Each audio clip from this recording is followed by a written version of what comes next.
speaker, and then I'll be handing over to my colleague, Monica. So this is the third sales storming session in the series at the same time each week throughout July, and it's brought to you by the Regional Skills West Sales Professionals Network. And quite a few of the people who are online today are members of that network. We're organized and kept in line by Denise Rox, who's the coordinator of Regional Skills West. Denise, do you want to just say hi to everybody and maybe tell them very quickly a little bit about Regional Skills West, and then I'll introduce the panel today. Morning all. I've hurt my foot, so I'm in my pajamas. Don't record this bit, so that's why I have no screen on. So hello everyone.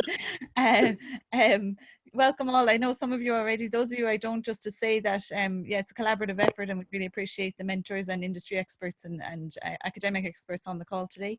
And just to advise as well, you know, we're here as a free government funded service for small business in the West. So if you're looking for support to upskill your staff, or if you're not sure what government subsidies are available, just reach out. And that's it. Thanks very much.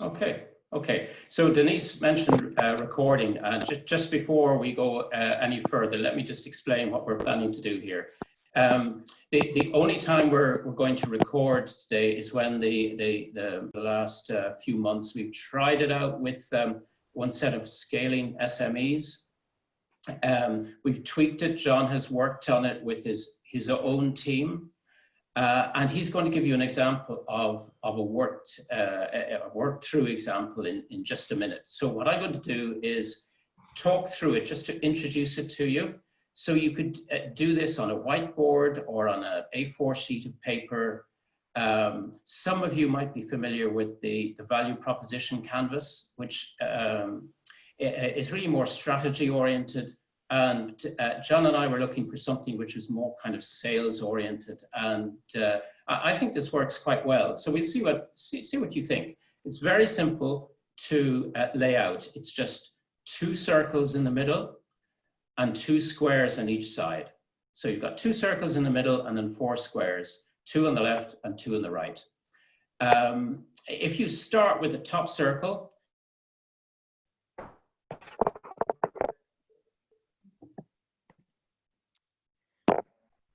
I think we've lost Jonathan there.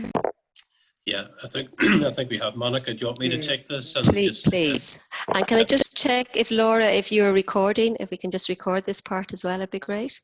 Yeah, just when they just started there, John, I started to record. So it's probably recording about a minute and a bit now, Monica. Perfect. Thanks, Laura. That's perfect. Yeah. So we can just leave Jonathan on mute. So if we start at personas, as Jonathan outlined, this is really to think about who are the people that you're actually selling to. And again, we talk very much here about the buyers, like who is actually going to be buying or in the buying process for you. And for many businesses now, there's not a single buyer. It depends on the nature of your business, but for many of us now, you may be talking to a number of buyers, and you have to understand each of their personas and what their buying habits are. So think very, very carefully about the buyer personas.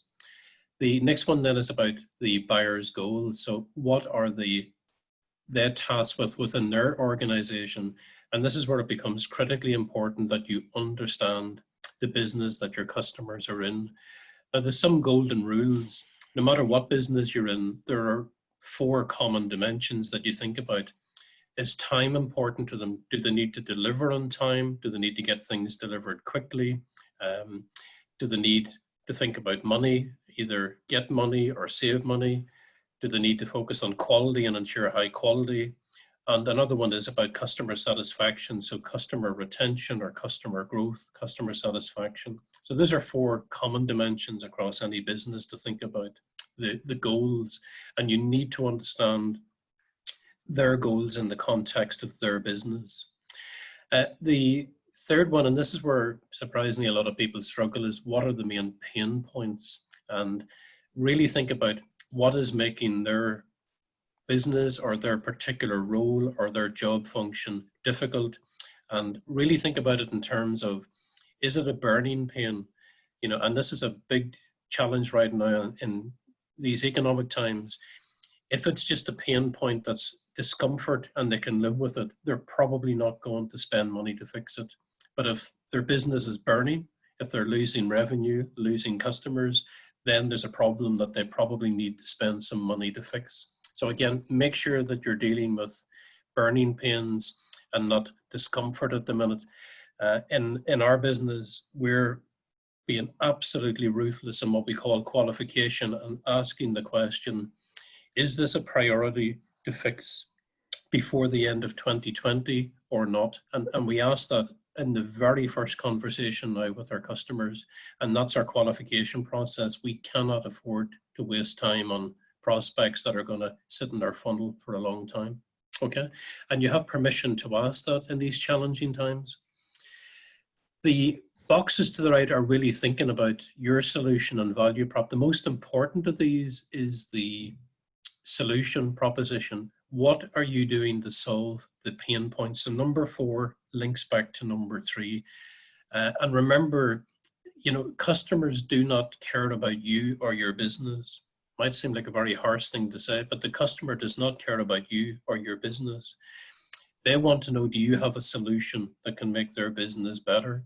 So if you can get their attention with all the items in box 4, without having to dip into box 5, which is the features. So what do you actually do? How do you do it? How do you do it differently than other people, for instance?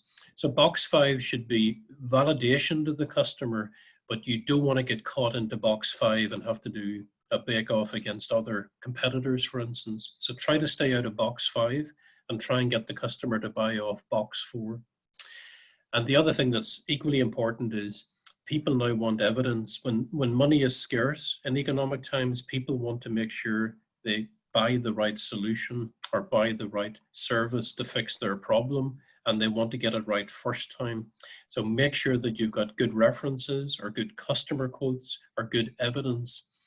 And good evidence is this particular offering that we have will save you time, make you more money, increase customer satisfaction, make you happy, whatever it might be, but make sure you understand which one of those proof points is going to move the needle with that particular customer. Okay, next slide, please.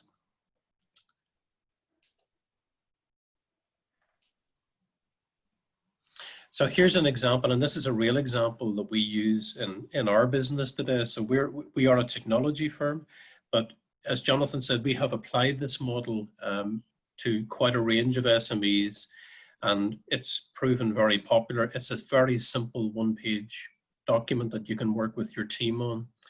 So within our business, we sell our particular product to people that work in marketing, but these are people, these are companies that sell their products through distributors and resellers. You know, again, and if you're in retail, for instance, you may be buying your product from distributors or resellers, but if you're a manufacturer, you might have to sell your product through distributors or resellers as well. And you're relying on them to go out and market your particular product or service as well. And in our business, we have what we call program builders. These are specialist people that design the marketing campaigns and the pricing campaigns that are going to go out, and the promotions that go out globally for there. So that's the two audiences. And their goal is, you know, they have a number of goals, but the number one goal they have is to generate sales leads with their channel partners. They have to build that pipeline, top of funnel stuff that you would hear from the marketing team. They've got to build potential leads that are going to ultimately lead to buyers. And for the companies that we work with, they have 3 main pain points. Lack of time. They typically run this part of their business on spreadsheets, and spreadsheets turn into a complete management nightmare, because you're talking, some of the spreadsheets that we're talking about might have 30 or 40 worksheets. They could have 15 to 20,000 product line catalog items on it. It's just beyond human, you know, it's humanly impossible to manage this. And they may have thousands of resellers and distributors that they've got to send this to and explain it to. So time is a big issue. They often don't get marketing funds. And the reason for that is they can't demonstrate to the CFO, their own CFO, the value that they get in from this marketing spend. So when you think about the pain points that your customers have, think very carefully about the pain that they face getting attention inside their own organization as much as serving their own marketplace as well. And the final one then for this organization is partner dissatisfaction, or you could call that customer dissatisfaction. If they can't successfully get marketing funding, their partners will go to another vendor that can get that for them. And you know, partners are not going to live in what might be. They want to live on, am I going to get funding? I'm not going to run a marketing campaign to promote your business if you're not going to guarantee that you can part fund me. I'm not going to make the investment in the hope that you are going to get me something later on. Okay. One of the comments I use with my own team is that the best salespeople are hopeless. Okay. Might be a very, very controversial sounding topic, but in my experience, the best salespeople are hopeless. What I mean by that is they do not rely on hope. They rely on fact to drive their pipeline and their business. So look out for salespeople that are hopeless. In terms of the solution that we offer, we effectively take and eliminate that spreadsheet, and we turn it into our digital platform, which gives you rich dashboards to show you really, really good information that you can actually segment across different countries, across different types of distributors and resellers. And it gives back channel marketers time. So all of that manual updates, tracking on spreadsheets, which is very error prone as well. And the other gift that we give them, most of our customers work internationally. So our platform supports 17 languages. You cannot roll out a spreadsheet in 17 languages. It's just physically impossible to do. Where our platform, you literally click a button and you've suddenly got your data sets and your instructions in your local language. So that again saves incredible time, gives a good user experience. And of course, we guarantee that partners get funding based on outcomes. So we can track the return on investment at a marketing campaign. So if you have $5,000 that you spent with a partner in a marketing campaign, we can calculate right down to the last dollar the return on investment on that, which they cannot do today. Now, again, the feature mapping you can see down below. I've talked about dashboards. You know, I'm not going to go into that. We try to stay away from that. But the proof points for us is we have a number of customers that work with us. And the number one thing for them is we need to prove to our chief financial officer that we can calculate the return on investment on our marketing spend. And many of our customers that use this platform say that it's the first time that they have been able to do this in their business. So we have a lot of very strong endorsement for what we do. For our business, that's just one audience. We sell to 5 different personas. So we have one of these sheets built for the 5 different buying groups that we have to talk to. This is just an example of one of them. And I'll leave you with one of my favorite, this is something that I learned from a company in Boston that taught myself and many colleagues some great tips about selling.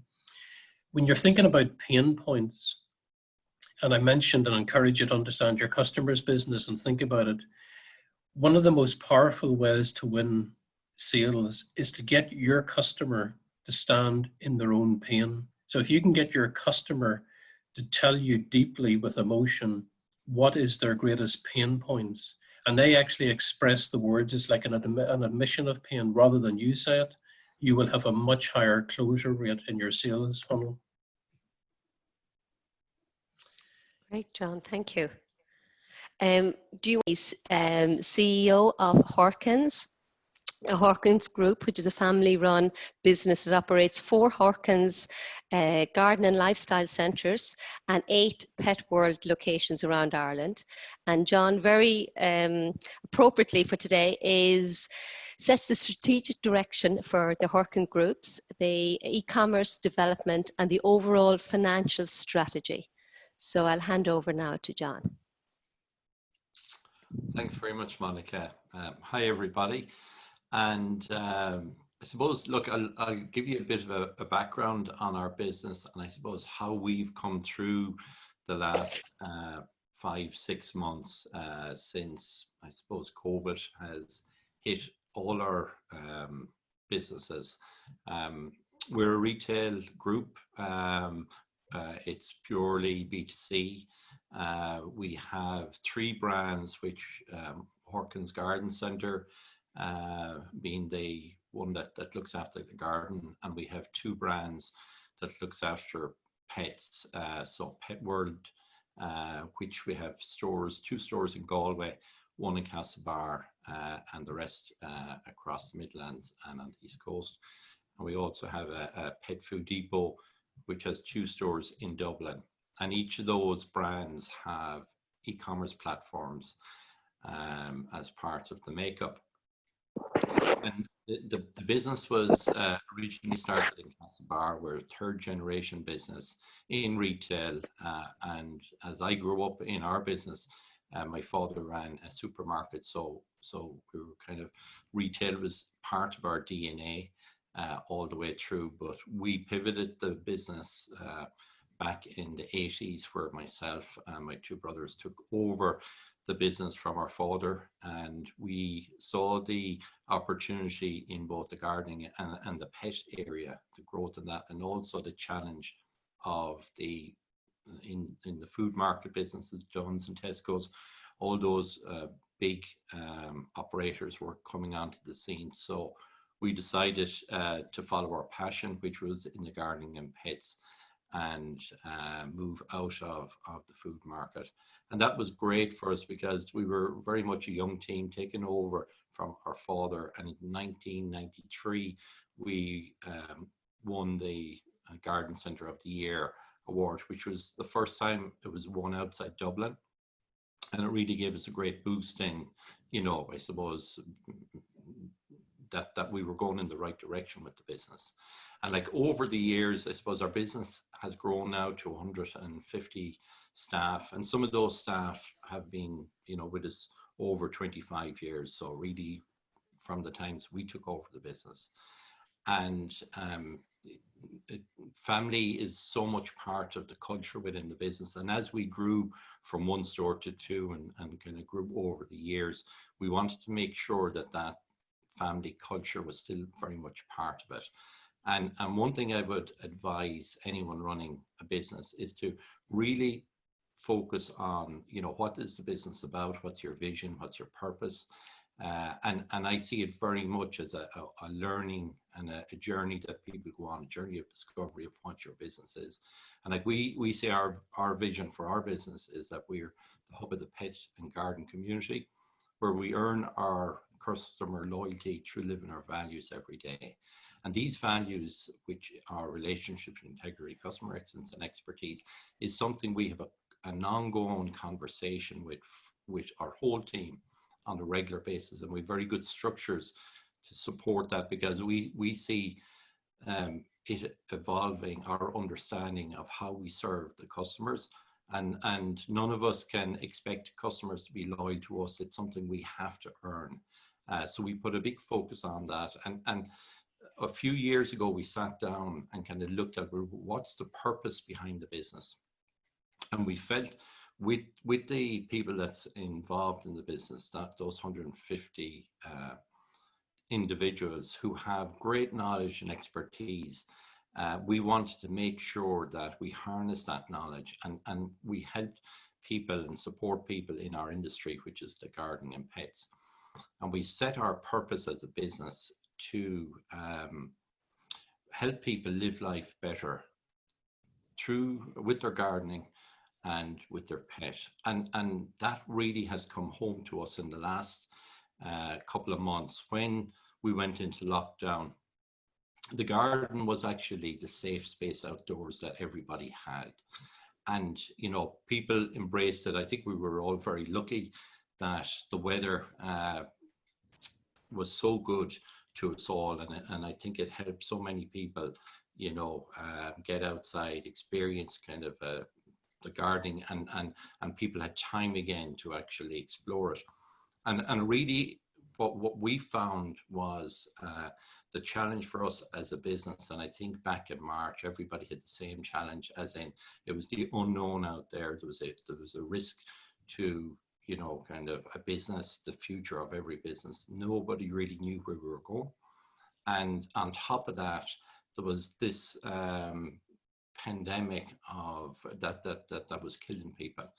And we, I suppose, I and a team got together every morning. We kind of set up a COVID crisis team to actually have a structure in our day-to-day to actually talk about what the challenges was. Because it was unknown, we needed to get information on a very timely basis and make quick decisions. And that was something that was stood to us in how we worked through it. And I set 3 rules out at the beginning. The first rule that we had was that our staff, we have to make sure that our staff are safe. The second rule was we make sure that our customers and anyone we're engaged with is safe. And the third rule was, let's look to the long-term future of the business, because we took this on as something that was going to hit us once in a lifetime. And whatever we had to do as a business to actually get through it, we were going to fund, and I suppose we saw it as an investment in the future of the business. So as part of that, and I suppose leveraging the vision and the purpose, it was very easy for us to make kind of good decisions. And I suppose that first decision was keeping our people employed. We kept everybody on the payroll. You know, we discussed, you know, do you lay people off? We went through that, but very quickly we said, no, we're actually in this together. We're going to get through it together. So we made that the decision straight away. The second thing was then, okay, who's vulnerable in the business? So those people that were kind of maybe in the older generation or people with underlying health, we got them home and got them safely. And we were lucky we invested in the business last year, which we were in cloud with our back end, so people were able to work from home. And some of our people in the stores were deployed home. And like, as we went through, I suppose, the next few months, we said, well, look, how can everybody play their own part of it? And like, that was our message. And we were very kind of strong with our communication to the team, is that everybody has a role to play to help us figure this out. And in the middle of March, we ended up having to close our garden centres. The pet stores that we were running, they all went on restrictive time. And very much, you know, on the garden centre side of the business, we went from all 96% of our sales coming through the front door and 2 or 3% online, to 100% of the store business just disappeared overnight, and it all started coming in online. Now, to pivot the business, you know, in a very short space of time, we had to figure that out on the fly, because our garden centres, which in Castlebar is on a 10-acre site, we had to turn that into a logistics centre effectively. And people had to change the way they work. And I think it's an incredible, the way our teams reacted to how we were, I suppose, managing the business. People changed their roles, changed what they had to do. And, you know, there was nothing that got in the way of actually helping the business kind of pivot to online. So for those couple of months, we were going into our sales period, which March, April, May, and June were our peak periods. That's when we do 80% of our business. And effectively, all our retail stores in the garden centre closed down. So we had to change. And as part of, you know, going back to our purpose within the business of helping people live their lives better with their gardening and the pets, we saw, I suppose, a duty of care to our customers. And I suppose people in the wider community, that we could help them, advise them on how to enjoy their outdoor space, how to look after it. We were there to help them. So we set up a call centre in all our stores, and we went on national TV then to talk to them about caring for their lawns, how to look after and grow vegetables. And we saw that was hugely benefit for us as a brand, because it got our name out during those couple of months. So when we did reopen the garden centres at the end of May, we had built up the brand, because I suppose we decided to go nationwide with campaigns on the gardening side of the business. We started doing things that we'd never done before. So we went on RTE radio with a campaign. We hadn't done RTE before. It was way outside of our budget, but we found that was hugely beneficial. We also went to Sky TV, and it was our first time ever contemplating doing something on television. And Sky TV have a new format of smart ads.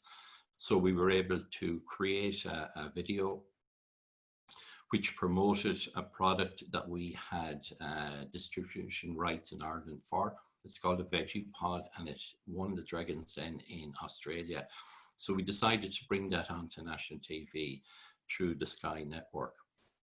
And again, having to figure out how to cut a video, make that all happen while we were distancing and looking after the staff was something new and different for us. But I think it really stood, the business, in a very strong way, because we just decided, look, we have to be robust in our attitude to the marketplace. Let's get the message out there. And I think that worked very well for us. Another challenge that we faced was that on the pet side of the business, a lot of the brands of pet food we sell are brands that come in from the UK and come in from France and Germany. And we were lucky that we had developed a very good brand ourselves called Nice and Natural, which was Irish made from locally produced produce. All the salmon for the food comes from Donegal, all the chicken comes from Monaghan. And this product was available for us because when we looked at the logistics, the challenge was, the brands coming in from other countries when the lockdown started. So as part of what we did, I suppose, was looking at our product supply and making sure the core basic products that we needed, we had good supplies of them, and that we were able to, I suppose, make them available for customers and sell them off. Some of the other things that... John, I might maybe do 2 more minutes if that's okay, and then we could open to questions and answers as well, if that's... That's perfect. So some of the other things that I think, when you think about innovation and having to be very agile in the way that the business operated, and that pivot that we had to make. But like we set up a number of garden kits and we set them up on the systems. We started doing curbside delivery, so people phoning in orders and putting those orders into the car park so people could come in for them. We set up the call center, which we're still operating. And I suppose from our own business, to a certain extent in retail, you normally wait for the customer to come through the front door. I think we had to change completely, that we then had to go out to the customers and we had to look at our CRM, how all that operated. So it was a huge learning curve and a huge transformation. But I think the thing that stood as the strongest was actually involving our own staff at the very beginning. And I suppose part of our learning was, communicating them, getting them involved in them, and work together, because, and we also did that not just with our own staff, but even on webinars like this, and looking at other people out there that could help support us. Just going forward now, I suppose our next challenges, and it ties in what John talked about there about personas, about our customers. We have huge data on our systems, but it was never available to us. But now we're starting to look at our segmentation, looking at our digital platform, looking at our front end, and investing in that part of our business, because we've seen that the consumer has changed the way they shop now. They've really embraced digital. Like we're all on the webinar, we know all our parents have embraced it, whereas before that was a small part of our business. So we have changed, and I suppose we look at embracing the whole digital and digital marketing, and you know, the way people, like the way I see it is actually the consumer has moved ahead, and we have to actually follow them and follow them as quickly as possible. So I suppose that's just an insight into our own business, and I suppose the things that we had to do to get through it.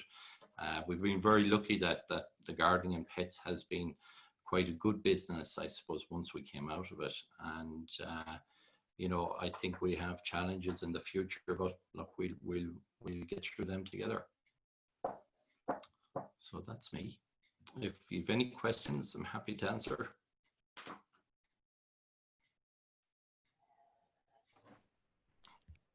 Monica, you're on mute there. We can't hear you, sorry.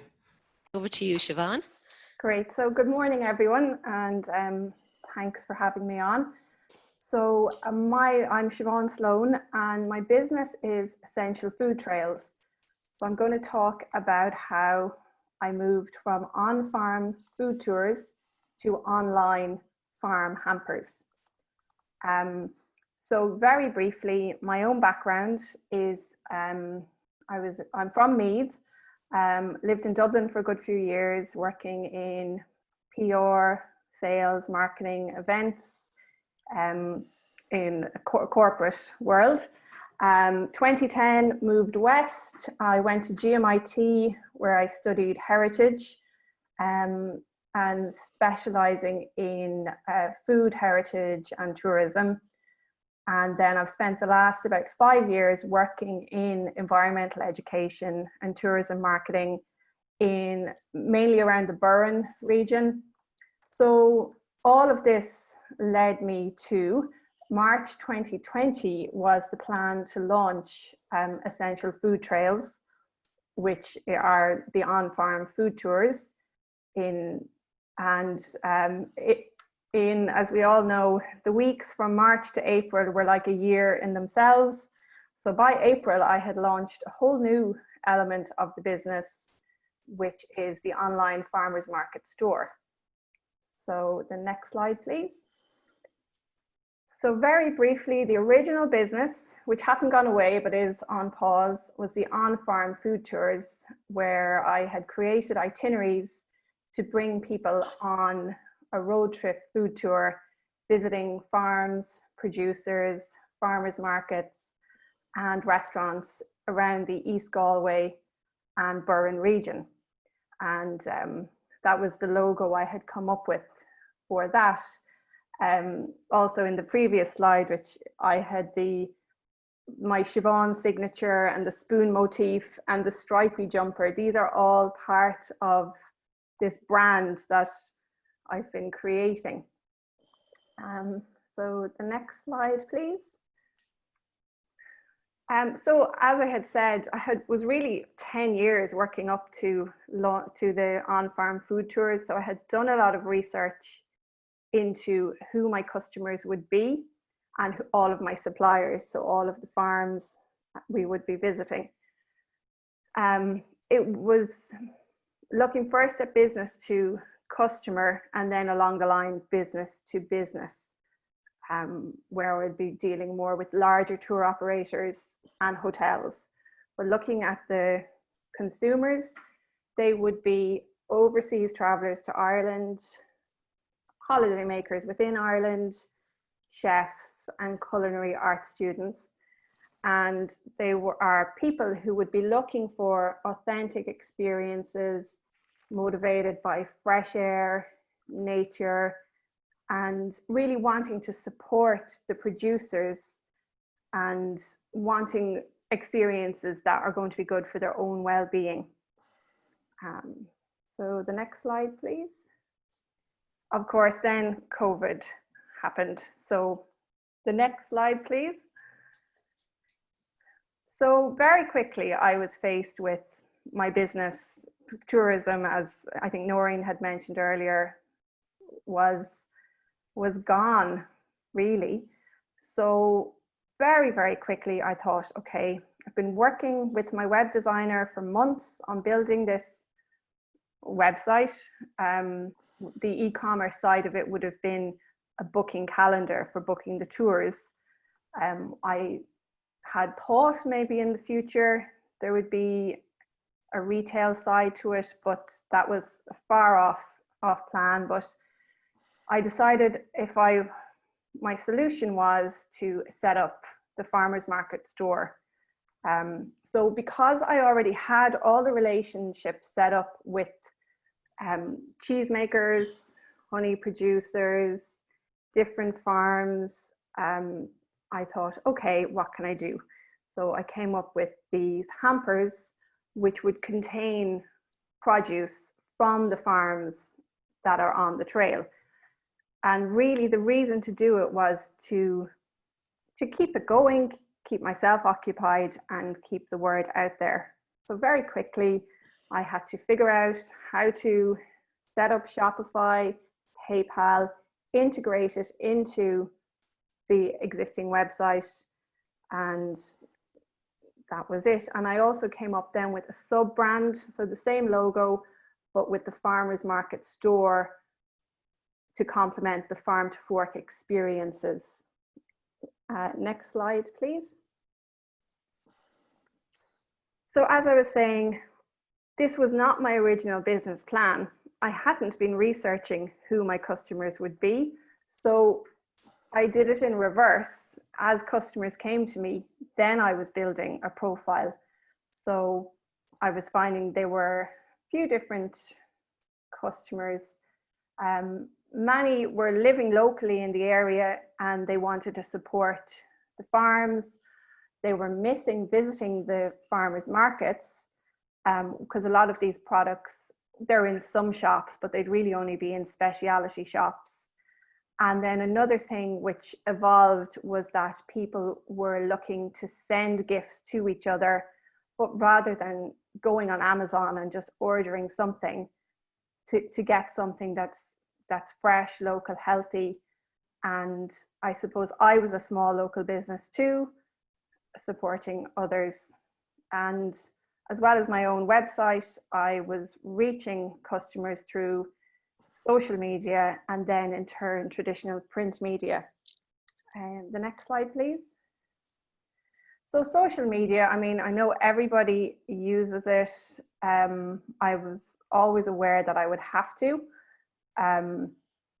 But one thing that really came out of this was that I learned how to use social media properly. I'm still lots to learn, but Facebook was really important for posts and for the Facebook ads to reach customers, and also Instagram, which would have been something I avoided, but I came actually to really appreciate it and learn how to use it. And then Twitter was really important for connecting with food writers and people in the food industry, so chefs, bloggers, of course, which is a big part of it, and some of the type of posts. It was really that thing of connecting with my customers, saying, look, you can send these parcels, and it was that real sending care packages, keeping people connected with each other, of course, while they were apart. The next slide, please. And then what was great as well, and something kind of unexpected, was that I did get a lot of positive print media coverage out of it. So Lucinda O'Sullivan, Sunday Times, important food writer, or sorry, the Sunday Independent, the Irish Times, and then great support from the Galway Advertiser, which is the local newspaper. So what was great was, and something I probably would have hidden away from, was putting myself, so Siobhan, as the face of the business rather than just the business name and the logo. And it's created, although I'm not running the tours at the moment, it's definitely created a persona of my personal brand, and as an expert of local food and hidden gems and seeking out experiences for people. So the next slide, please. So the thing is, it's not that it's the magic solution and this is that the farmers market store is going to be my whole business, but it definitely helped me to maintain brand awareness for essential food trails and the farmers market store. I generated a lot of positive publicity, and I was able to support the producers and maintain my relationship with them, to know I'm still here, I'm still planning on running these tours in the future. And I learned a lot of skills in digital marketing just by being sort of do it or just pack up and go home. And of course, customer reviews and building up a database. So now I can do my newsletters, keep in contact with people. And yeah, so the next slide. So I know I have sped through that, but I just wanted to get to it today in time. And I would be happy if there's any questions. Thank you.